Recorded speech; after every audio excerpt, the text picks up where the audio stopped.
మరికొన్ని రోజుల్లో ఆంధ్రప్రదేశ్లో అసెంబ్లీ ఎన్నికలు జరగనున్నాయి. రానున్న ఎలక్షన్స్ కోసం అధికార విపక్ష పార్టీలు రెడీ అవుతున్నాయి. ముఖ్యమంత్రి జగన్మోహన్ రెడ్డి ఎన్నికల కథన రంగంలో 2 అడుగులు ముందే ఉన్నారు. 175కు 175 స్థానాల్లో విజయం సాధించడమే లక్ష్యంగా పెట్టుకున్నారు. అందుకు తగ్గట్టుగానే వ్యూహాలు రచిస్తూ ప్రత్యర్థులకు చెమటలు పట్టిస్తున్నారు. జగన్ ప్రణాళికలు చూసి విపక్షాలకు పిచ్చెక్కిపోతోంది. ఇక 175 స్థానాల్లో విజయం సాధించాలని లక్ష్యంగా పెట్టుకున్న జగన్ కుప్పం కుంభస్థలాన్ని కొట్టాలని గట్టిగా నిర్ణయించుకున్నారు. ఆయన వ్యూహాలు చూస్తే ఇక కుప్పంలో బాబు ఓటమి పక్కా అనిపిస్తోంది. అంతేకాక రానున్న ఎన్నికల్లో కుప్పం నుంచి వైసీపీ తరఫున భరత్ పోటీ చేయబోతున్నట్లు జగన్ ప్రకటించారు. ఇక కుప్పానికి కృష్ణా జలాలు తీసుకొచ్చిన సందర్భంగా జగన్ మాట్లాడుతూ భరత్ను గెలిపిస్తే మంత్రి పదవి ఇస్తానంటూ హామీ ఇచ్చారు. ఇక జగన్ వ్యాఖ్యలు చూస్తే కుప్పంలో బాబు ఓటమి పక్కా అని అర్థమవుతుంది అంటున్నారు రాజకీయ పండితులు.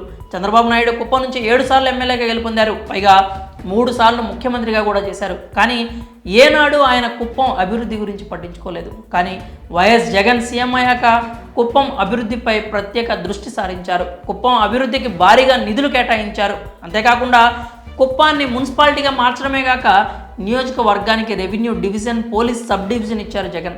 ఇక అన్నింటికంటే ముఖ్యమైనది సీఎం జగన్ కుప్పానికి కృష్ణా జలాలు తీసుకొచ్చి ఈ ప్రాంత ప్రజల దశాబ్దాల కలను సాకారం చేశారు. 672 కిలోమీటర్ల దూరంలో ఉన్న శ్రీశైలం ప్రాజెక్టు నుంచి హంద్రీనివా సుజల స్రవంతిలో భాగంగా కుప్పానికి కృష్ణా జలాలు తీసుకొచ్చారు. 2 ఏళ్ల క్రితం అనగా 2022 సెప్టెంబర్ 23వ తేదీన ఇదే కుప్పంలో జరిగిన బహిరంగ సభలో కృష్ణా జలాలు తీసుకొస్తానంటూ మాటిచ్చిన జగన్ 2 ఏళ్లు కూడా గడవక ముందే దాన్ని నిలబెట్టుకున్నారు.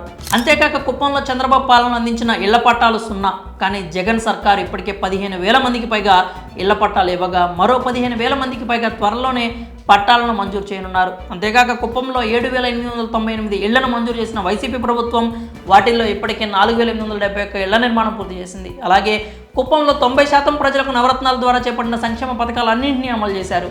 7 సార్లు కుప్పం నుంచి గెలిచిన చంద్రబాబు అక్కడ చేసిన అభివృద్ధి శూన్యం. కానీ అధికారంలోకి వచ్చిన 56 నెలల్లోనే కుప్పం అన్ని రకాలుగా అభివృద్ధి చెందింది. ఇక తాజాగా కృష్ణా జలాలు తీసుకొచ్చి ఈ ప్రాంత ప్రజల 40 ఏళ్ల కలను సాకారం చేసిన భగీరథుడిగా ప్రశంసలు పొందారు జగన్. వైసీపీ పాలనలో కుప్పాన్ని అభివృద్ధికి కేర్ ఆఫ్ అడ్రస్గా మార్చిన జగన్ ఇక్కడి నుంచి భరత్ను బరిలో దించుతున్నారు. అతన్ని గెలిపిస్తే మంత్రి పదవి కూడా ఇస్తానని హామీ ఇచ్చారు. దాంతో రానున్న రోజుల్లో కుప్పం మరింత అభివృద్ధి చెందనుందని ఈ నియోజకవర్గ ప్రజలు భావిస్తున్నారు.